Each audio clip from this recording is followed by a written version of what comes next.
নমস্কাৰ আপোনালোক সকলোকে মোৰ ইউটিউব চেনেল আসাম এক্সাম কৰ্ণাৰলৈ স্বাগতম জনাইছোঁ। বৰপেটাৰ বিটি কলেজৰ যি বিএড এডমিশ্যনৰ প্ৰচেছ আছিল বা অনলাইন প্ৰচেছটো আছিল, মই আপোনালোকক জনাম কেনেকৈ আবেদন কৰিব। তাৰ কাৰণে বৰপেটা বিটি কলেজৰ যিটো ৱেবছাইট আছে তাত আহিব, অনলাইন এডমিশ্যন পৰ্টেল বুলি যিটো ওপৰত দেখিছে আপোনালোকে তাতে ক্লিক কৰি দিব। ক্লিক কৰি দিয়াৰ পিছত প্ৰস্পেক্টাছখন আহিব, আপোনালোকে ৰিড হিয়াৰ মাৰি পেলাই চাব পাৰে। তাৰপৰা আপোনালোকে এনেকৈ ওপৰলৈ যাব, দেখিব আপোনালোকে ইয়াত যিখিনি নটিফিকেশ্যন দি আছে বা যিখিনি ইনষ্ট্ৰাকশ্যন দি আছে আপোনালোকে পঢ়িব পাৰে। 16 আগষ্টৰ পৰা 20 আগষ্টলৈকে আপোনালোকৰ অনলাইন আবেদন চলিব। তাৰপৰা আপোনালোকৰ যিখিনি পে'মেণ্ট আছে 1000 দিব লাগিব বুলি উল্লেখ কৰিছে, 1000 টকা আপোনালোকে দিব লাগিব। আৰু যি ডকুমেণ্ট আছে সেই ডকুমেণ্টখিনি আপোনালোকে ইয়াত দিব লাগিব, সেইখিনি কথা উল্লেখ কৰিছে। ষ্টেপ 3ত 1000 টকা দিব লাগিব আৰু ষ্টেপ 4ত আপোনালোকে প্ৰিণ্ট আউট কৰিব লাগিব ফৰ্মখন। পাছপৰ্ট চাইজ ফটোগ্ৰাফ দিব লাগিব, এইখিনি উল্লেখ কৰিছে কিমান চাইজৰ দিব লাগিব। 1 MBতকৈ বেছি হ'ব নালাগিব ডকুমেণ্টবিলাক, আৰু বাকী আপোনাৰ ফটো চাইজ আপোনালোকে চাই ল'ব। তাৰপিছত আহিলে আপোনালোকৰ চাইন ইন। আপুনি যদি ৰেজিষ্টাৰ কৰি থৈছে, অলৰেডি ৰেজিষ্টাৰ বটনত ক্লিক কৰিব, যে নাই কৰা এটা চাইন আপ বটনত ক্লিক কৰিব। Student registration form, name, mobile number, email আপুনি দিব, আপোনাৰ নামটো, মিছ, শ্ৰী এইবোৰ একো নলগাব। মোবাইল নম্বৰটো দিব, ইমেইল আইডিটো দিব, পাছৱৰ্ড এটা ক্ৰিয়েট কৰিব, মাজত হেছটেগ বা কিবা কিবি দি দিব 1 2 3 আৰু কনফাৰ্ম পাছৱৰ্ড কৰি নিউ ৰেজিষ্ট্ৰেশ্যন বটনত আপোনালোকে ক্লিক কৰি দিব, চাইন আপ নিউ ৰেজিষ্ট্ৰেশ্যন। তাত ক্লিক কৰি দিয়াৰ পিছত আপোনালোকৰ OTP আহিব, তললৈ স্ক্ৰল ডাউন কৰি চাব, OTP এটা পাব, OTPটো তাত এণ্ট্ৰি কৰি দিব। তাৰপৰা এপ্লাই ছেকশ্যনত গৈ এপ্লাইত ক্লিক কৰিব। ক্লিক কৰাৰ পিছত আহিব কাষ্ট, প্ৰথম কাষ্ট ছিষ্টেম আহিব আপোনালোকৰ, কি কাষ্ট হয় সেইটো আপুনি দিব লাগিব, general, OBC, ST plain, ST hills, SC, MOBC, EWS যি হয় আপোনালোকে দিব। খালি আপোনালোকৰ EWS দিলে আপোনালোকৰ চাৰ্টিফিকেট প্ৰয়োজন হ'ব। কেটেগৰী কো-কাৰিকুলাৰ, ৰিফাইনেবল একো যদি নাই আপোনালোকে খালী ৰাখিব পাৰে, যদি হয় কিবা থাকে কো-কাৰিকুলাৰ এক্টিভিটি যদি আছে দিব পাৰে, নাথাকিলে আপোনালোকে খালী ৰাখিব। ইয়াত চিলেক্ট কোৰ্চ প্ৰফেশ্যনেল দিব, ষ্ট্ৰীমটো দিব BEd, প্ৰেজেণ্ট ছেমিষ্টাৰ ইয়েৰটো দিব আপোনালোকে ফাৰ্ষ্ট ইয়েৰ। তাৰপৰা উল্লেখ কৰিছে এণ্ট্ৰেঞ্চ ৰোল নাম্বাৰ, ইয়াত তলত খালী ঘৰটো যে দেখিছে তাত আপোনালোকৰ BEdৰ যিটো এণ্ট্ৰেঞ্চ ৰোল নাম্বাৰ আছিলে সেই এণ্ট্ৰেঞ্চ ৰোল নাম্বাৰটো আপোনালোকে দিব লাগিব, যিটো আপোনালোকে BEd এক্সাম দিওঁতে ব্যৱহাৰ কৰিছিলে সেইটো দিব আপোনালোকৰ এণ্ট্ৰেঞ্চ ৰোল নাম্বাৰটো। তাৰপৰা আপোনালোকৰ ফুল নেমটো দিব, তাৰপৰা মোবাইল নম্বৰ লিখাই থাকিব আপোনালোকৰ, সেইখিনি আপোনালোকে ফিল আপ কৰি ল'ব। তাৰপৰা হোৱাটছআপ নাম্বাৰটো দিব, registration number, year, board, university. Registration number মানে হৈছে আপোনালোকৰ গ্ৰেজুৱেশ্যনৰ যিটো ৰেজিষ্ট্ৰেশ্যন নাম্বাৰ সেইটো উল্লেখ কৰিব, ইয়েৰটো উল্লেখ কৰিব কেতিয়া ৰেজিষ্ট্ৰেশ্যন কৰা হৈছিলে, ইউনিভাৰ্চিটি কি আছিলে সেইটো উল্লেখ কৰিব।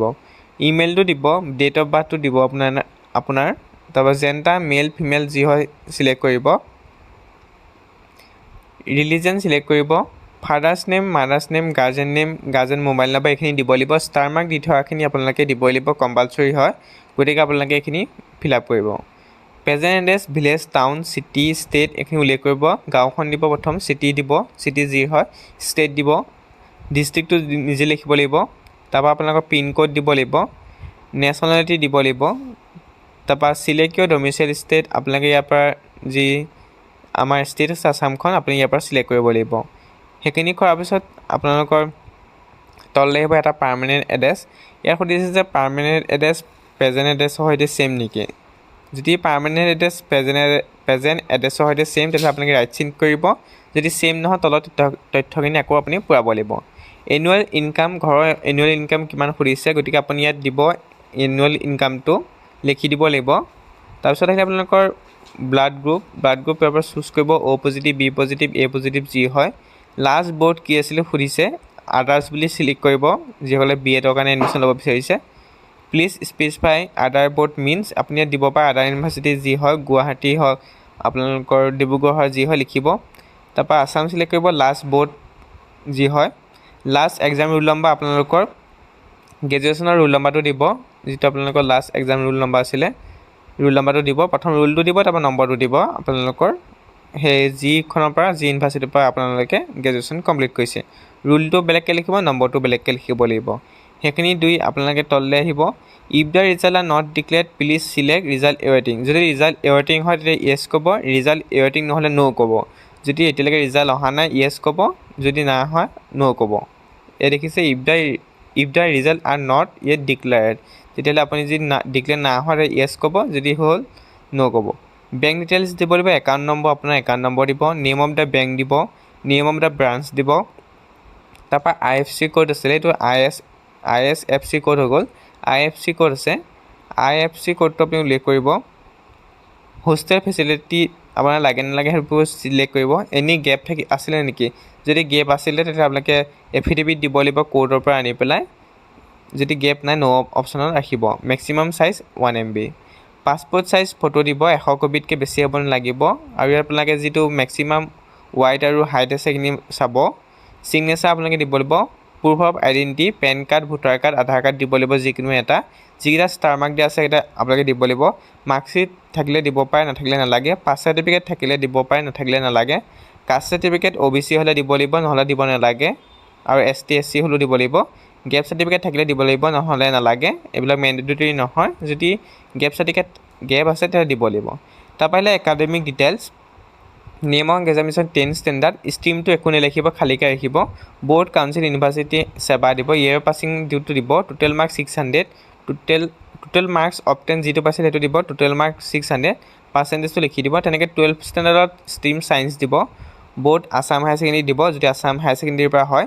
ইয়েৰৰ পাছিংটো দিব, টোটেল মাৰ্কছ অফ 10 যিটো পাইছিলে সেইটো দিব, টোটেল মাৰ্ক 500 দিব। আৰু স্কুল কলেজ এইবিলাক দিব। ছাবজেক্টখিনি লিখি দিব, লাষ্টত ছাবজেক্ট লিখিব দিছে। 12ত যি ছাবজেক্ট আছিল গোটেইখিনি লিখি দিব, 4th ছাবজেক্টটো লিখিব। 10ত যিখিনি ছাবজেক্ট লৈছিলে সেই গোটেইখিনি ছাবজেক্টো আপোনালোকে লিখিব লাগিব। তাৰপৰা আণ্ডাৰ গ্ৰেজুৱেটত যিটো ছাবজেক্ট লৈছিলে অকল মেজৰটো লিখিব, বেলেগ একো ছাবজেক্ট লিখিব নালাগে। সেইখিনি দিয়াৰ পিছত প্ৰচিড ফৰ ছাবজেক্ট চিলেকশ্যন আছে, সেইটো ষ্টেপ মই আপোনালোকক দেখুৱাব নোৱাৰিলোঁ। আপোনালোকে BEdত কি ছাবজেক্ট পঢ়িব বা কি ছাবজেক্ট ল'ব সেই ছাবজেক্টখিনি চুজ কৰিব লাগে নেক্সট ষ্টেপত, সেইটোৱে আছে। সেইখিনি চিলেক্ট কৰিবৰ কাৰণে আপোনালোকক দেখুৱাব নোৱাৰিলে কিছু কাৰিকৰী বিজুতিৰ কাৰণে, গতিকে আপোনালোকে তেনেকৈ ফৰ্মখন ফিল আপ কৰিব।